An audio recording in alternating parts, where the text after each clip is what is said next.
and hello and welcome to Comics Magic, the podcast for creating and kickstarting your comics. My name is Paul Rashid, co-founder of Comics Magic and creator of the Red Ram. Hello, I'm Miguel Galindo, comic book artist and political cartoonist and co-founder of Comics Magic Report. And what do we have up for today? Well, we're going to interview Paul to get to know a little bit more about his background in comics. So I'm going to go ahead and ask him the first question. How did you get into comics, Paul? I got into comics. It was in about the 1990s. I was on a trip with my family, and we were in Galveston, Texas. We went to the Peanut Antique Mall, and I remember my sister said, "Hey, Paul, why don't you get a comic book?" And they had a box of comics, and I said, "Oh, those are stupid, Nicole. I'm 12 years old. I'm too old for comics."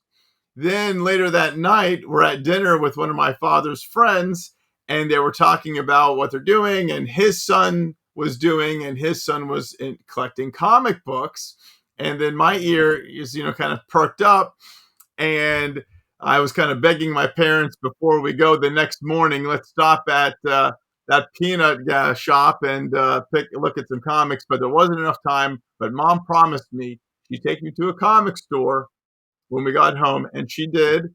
And I remember we went one day to the Comic World in Charleston, West Virginia, and I got the download immediately. The owner showed me, the price guide at that time. It was a black and white. I'm blanking on it. A monthly price guide, the Overstreet annual price guide.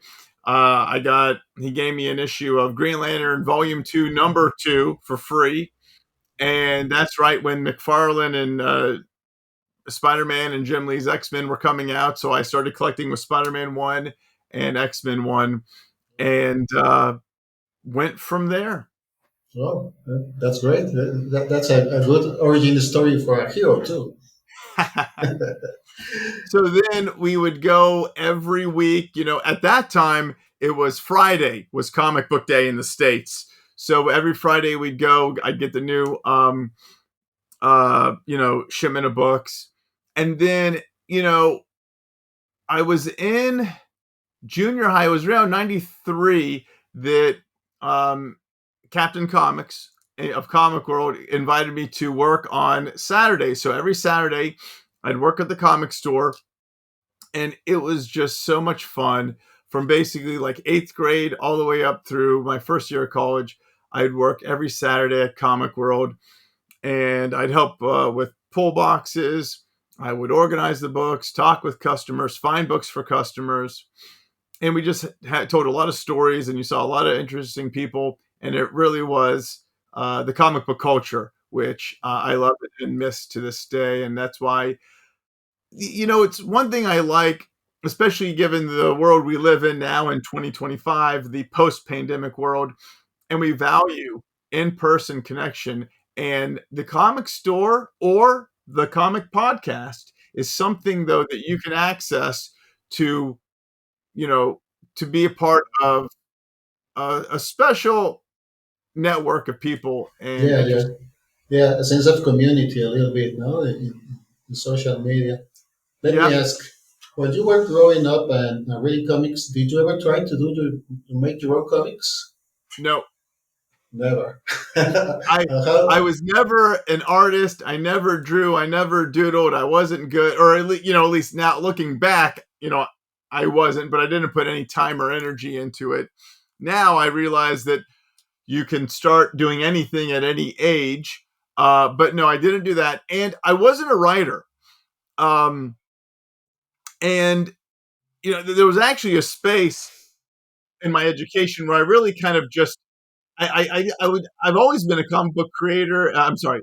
I've always been a comic book collector and reader and fan.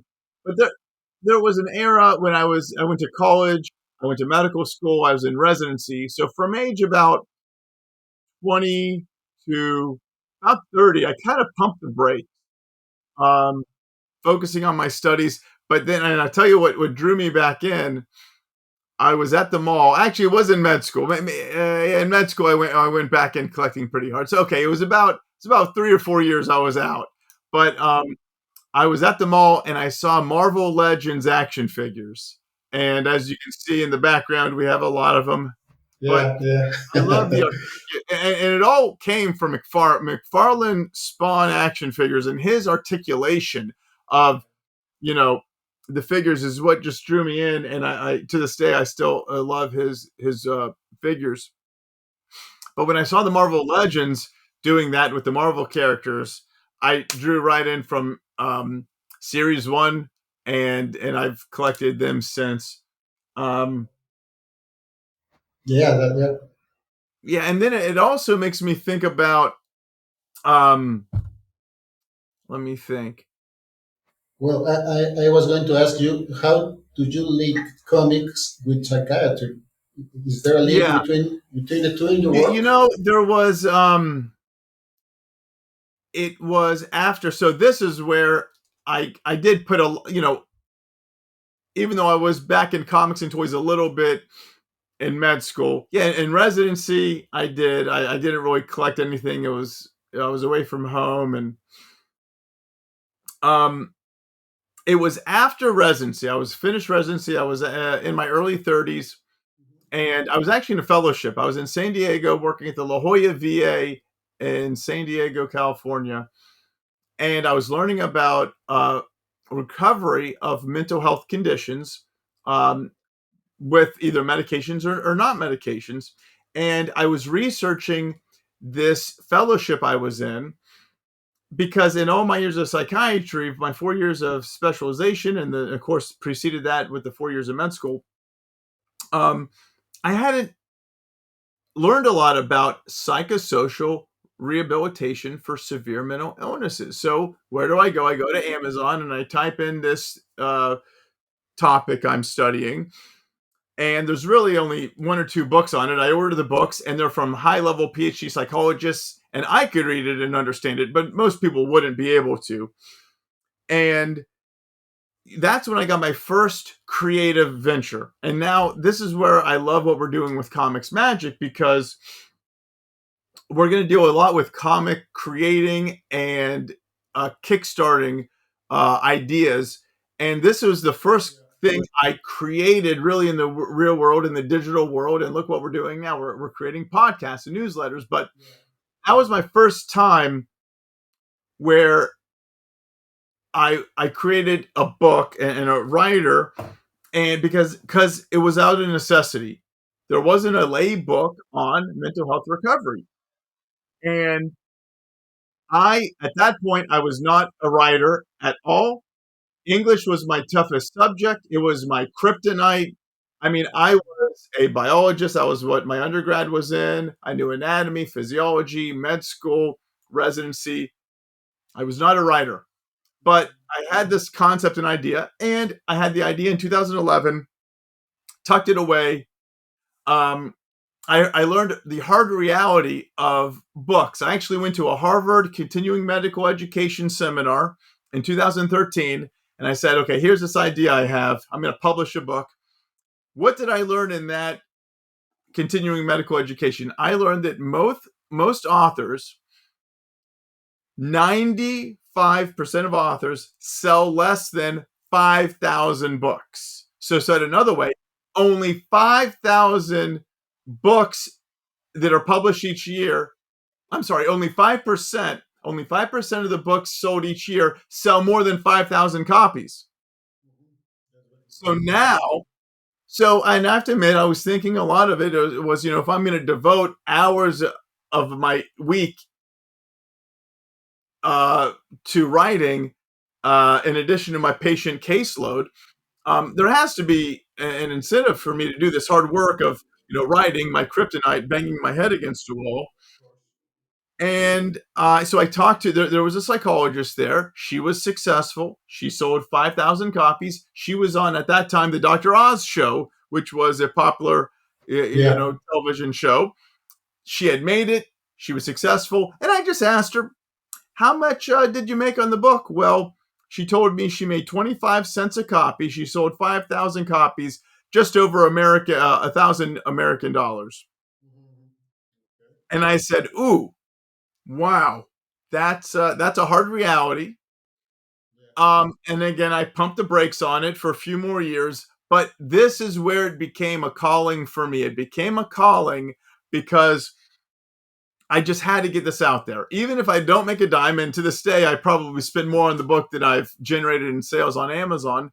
But, it became a calling, and I'm happy to say that my first book, Recovery Revolution, a social recovery blueprint for optimal mental health. You can find it on Amazon. It's a drug free option to help with mental and psychological distress. Oh, that's And great. thank you. That's when I became an author. Yeah, yeah, And it is kind of funny because if I go back and read it, um, I sometimes cringe because there's a few, lines that now with a editor's mind and a writer's mind, I would rewrite it, I would edit it a little differently. But you have to do your first work, and I think that's just part of comics magic. Is just I was just listening to a podcast this week, and every time the podcaster asks his audience, what would be the advice you give yourself 5 years earlier? And they always say, just do it, right? Just yeah, yeah, draw right. your first book, write your first book. And this is a journey I went on. I had to make Recovery Revolution to become a writer and now do the things I've done. So that was the first thing.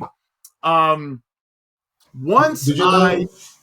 yeah, Sorry. I wanted to ask about what you just said. Did you ever heard about the archetypes of the Jungian uh, yes, theory? I'm very familiar with the Jungian archetypes. Did And you know that they say you have to be the fool before you are the wise man? I like it. Yeah, you have to be the fool. And the older I get, the more I realize that sometimes you just have to be a fool. I mean, that part of Yeah, life and being a human experience is the joy of life, the beauty of life, and being the fool sometimes, right? yeah, yeah. You Yeah. have to pay the price before you collect. Okay, but yeah, so that's a little more strict. But I would say, but yeah. And again, we're going to talk in comics magic a lot about my failures, and you have to have the failures Yeah, to earn. You have to earn it. But again, it's not a failure. I mean, yes, sometimes it's hard, but you're stronger. A bone when a bone is broken, it the body heals itself, and in that spot it broke, it is stronger than before.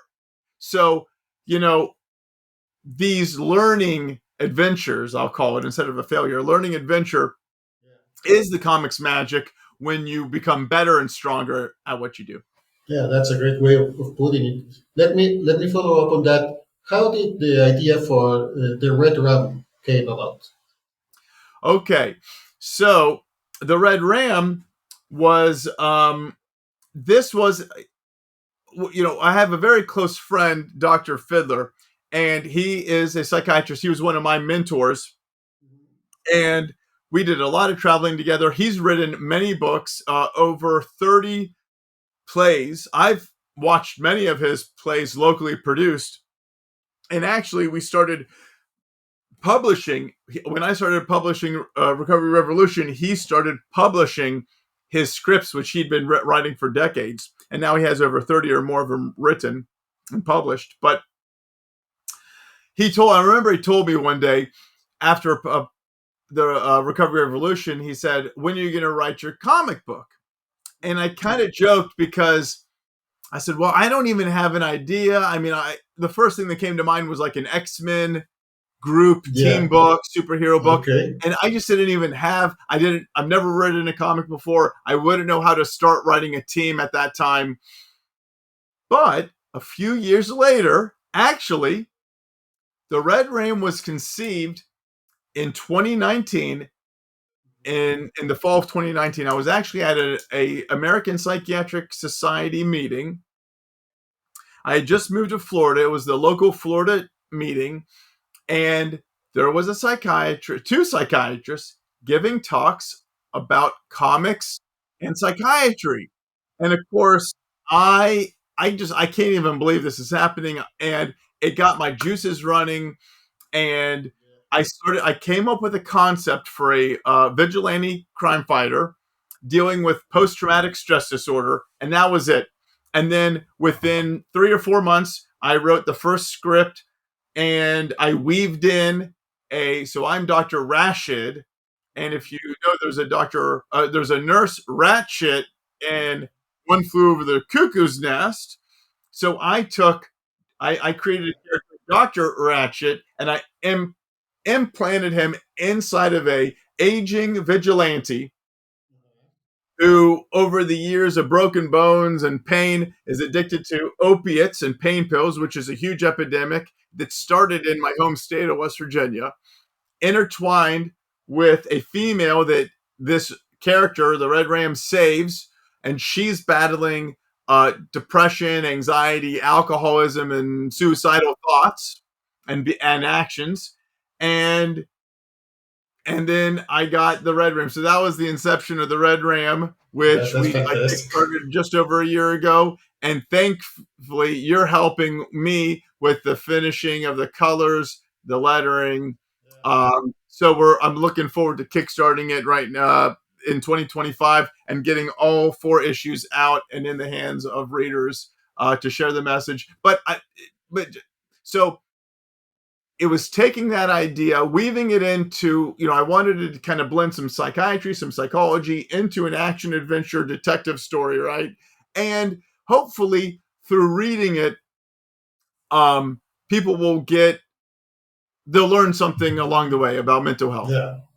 I read the full story. I like it very much, especially because it really talks about people intimate uh, battles with the mental health.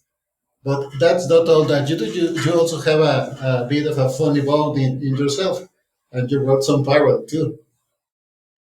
What's that? You wrote some parody comics too that Yes, I did. we got to do together.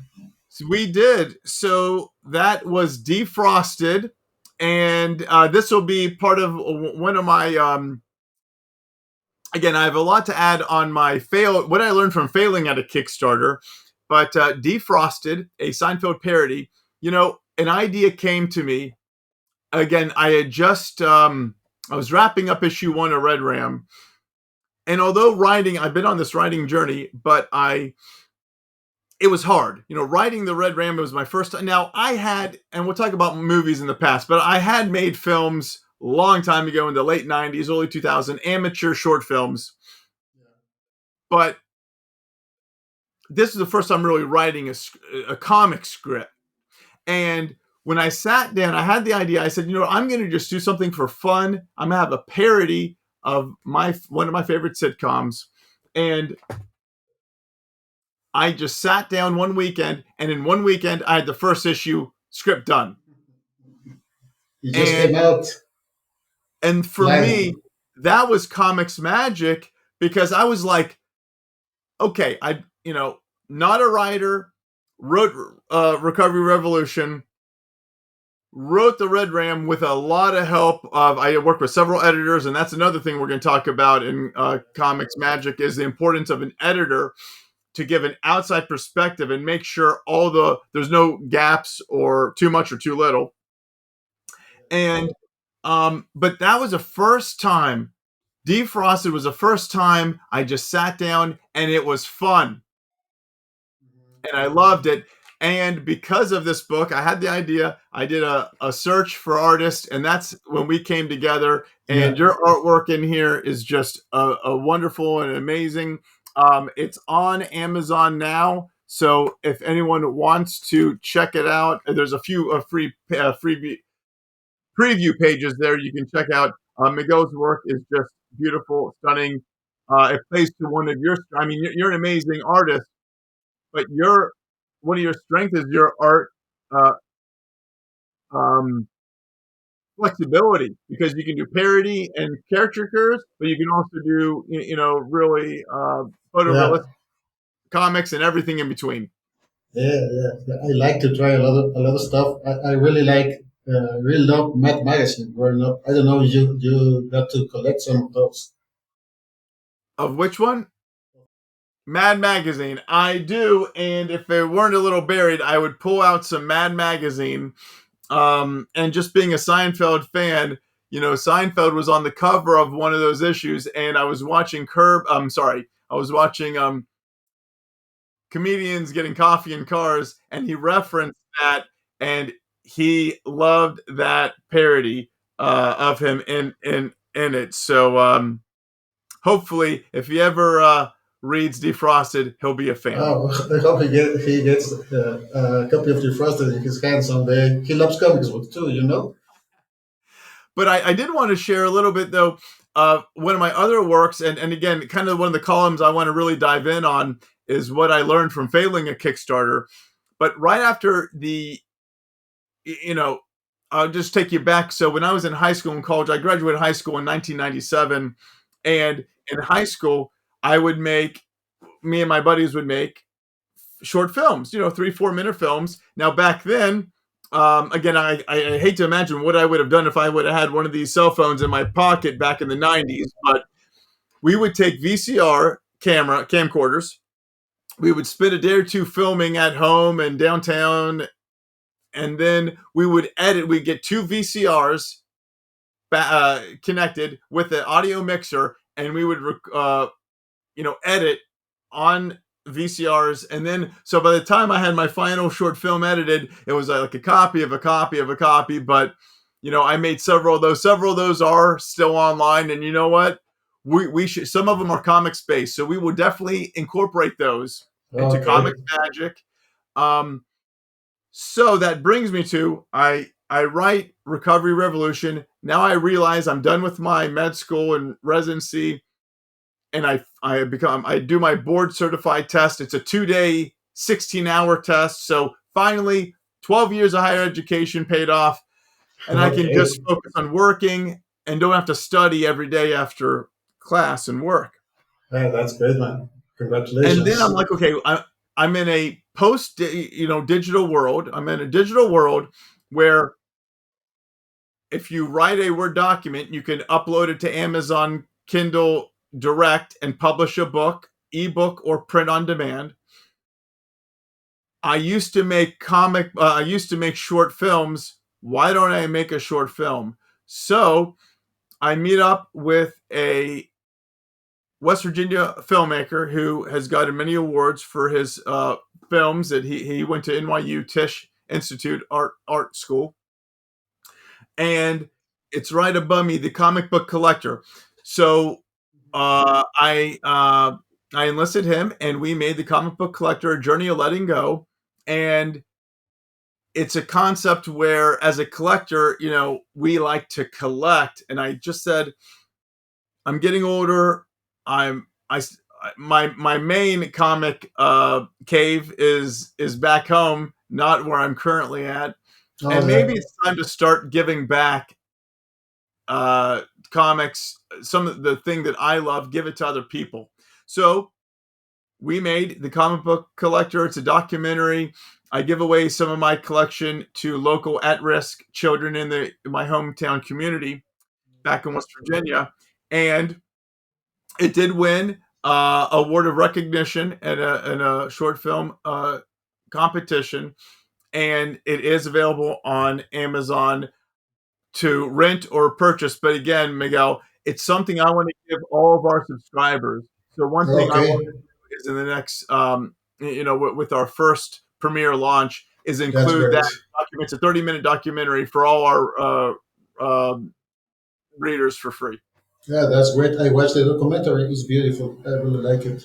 Awesome, thank Uh, you. I think So I that's a made good that. first Now it failed interview. to kickstart. I failed to kickstart it, but then it got a second life now where it's on Amazon. So again, um, that was it. And then the last thing I'd say is for other creators is now the Red Ram has a second media, and I Oh, just have okay. the proof. This is the proof. It's not released yet, but the Red Ram Origins, because I realized I created a character in his 40s or 50s at the end of his career, like a Dark Knight Returns, but people don't know who the Red Ram is. So I'm working with a very talented writer, Jordan Tade, and he took my origin story and really fleshed out a beautiful novel. And I'll be probably kickstarting a version of that novel soon. And also, I want to give away some of our chapters to free for our comics magic community, because if any of these creators want to, translate one of their comics to a novel, I think that's another great way to build your audience. Yeah, yeah, that's a good idea. All creativity has to come out in different ways. That's it. That's it. So Yeah. that's it. That's where we are. And again, I will be writing and doing podcasts for Comics Magic. So that's where I am now in 2025, and I can't wait to see what we have in just 1 year's time with where we are. And I'm excited to share what I've learned along the way, both in psychology and uh, in writing, both novels, fiction, nonfiction, and sharing with our community. That makes me think of one thing is,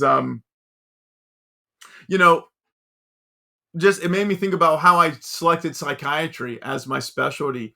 You know, Okay. my father, my father is a physician, and he just retired in his when he was 80, and he was still doing. He was an ophthalmologist, and he was doing eye surgery up until he was 80, and he never forced me or my siblings to go into medicine, but three of the four of us did go into medicine. So I just imagined I would be a family doctor, outpatient, doing wellness visits and things like that. But when I finished, as I was getting into my final year of med school, you have to pick a specialty to apply to residency. And I just kept on going over internal medicine and cardiology and dermatology and anesthesiology and surgery and female surgery and pediatrics and all these different things. And nothing really resonated with me. And for a minute, I thought, maybe I won't go to residency. Maybe I'll go to law school or something. But then it hit me, and it just hit me. What did I do growing up? Unfortunately, I watched way too much TV and movies. I read comic books. So I love stories. And what is psychiatry? I get to sit down with a client. They will sometimes tell psychiatrists things that they've never shared, another human being, very intimate parts of their life. And it just clicked. I can sit down and hear other people's stories. And that's my job. And it's such a fulfilling job. It's such a beautiful job. But it really does, I find that, psychiatry and psychology blend with, the arts, and that right there is storytelling, Yeah, and that's what we exactly. get to do, and that's what I'm excited to help educate and bring to our audience. Yeah, I believe storytelling is a really powerful tool. It can change the life of people. I think we're going to be seeing that, you and I, together in the next year. Yeah, that's great, buddy. I think that's a good place to wrap up this interview of Paul Rashid, my friend and co-creator of Comics Magic. Yeah, that's right. And then please do find us, Comics Magic, on Substack, Blue Sky, Facebook, and please do subscribe to the newsletter. And we're going to have more of this every month, full of content. And from here, we're signing off, Comics Magic.